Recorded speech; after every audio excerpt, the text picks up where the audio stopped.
Kajakaški klub Obilić organizovao je od 13. do 17. jula prvi kanu kamp u Novom Kneževcu. Članovi Kajakaškog kluba Obilić, kao i njihovi gosti iz različitih delova Vojvodine, okušali su se u veslanju kanuom rekom Tisom. Prema riječima predsjednice Kajakaškog kluba Obilić Dragane Bajić, inicijator ovog kampa bio je naš sugrađanin Pavle Jovanov, inače selektor kajakaške reprezentacije Srbije. Našem pozivu u ovom momentu odazvali su se klubovi iz Bele Crkve, Bačke Palanke, Pančeva i naša deca.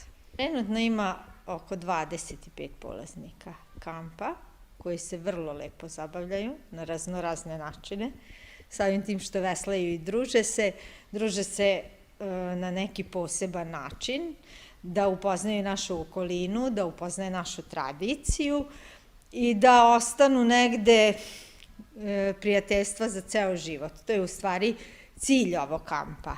Deca, učesnici kampa, veoma su pozitivno ocenili rad u kampu, kao i sam kanu, pošto većina njih se po prvi put okušala u veslanju istim. Svoje utiske su rado podijelili sa nama. Da vidim da li ću moći, kao i u kajaku, pa ćemo sad da vidimo.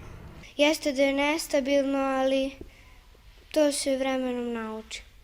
Kano mi se dopada super, malo je nestabilno, ali zguramo to. I veslo je možda teže, skreći se na jednoj nozi i dosta je, da kažem, nestabilno. Još i talas i na Tisi.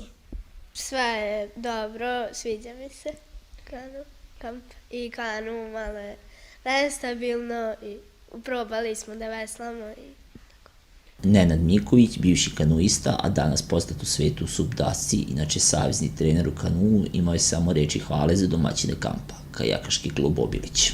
Utisci su fantastični, fantastična organizacija, mnogo dece koji se zabavljaju, koji uče nešto novo.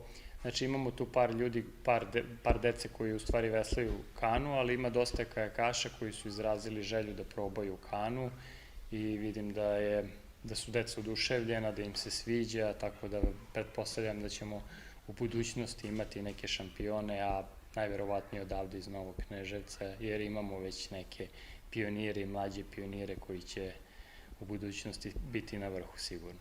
Pokrovitelj kampa bila je lokalna samouprava opštine Novi Kneževac kroz program sportskih manifestacija, kao i mnogobrojni sponzori.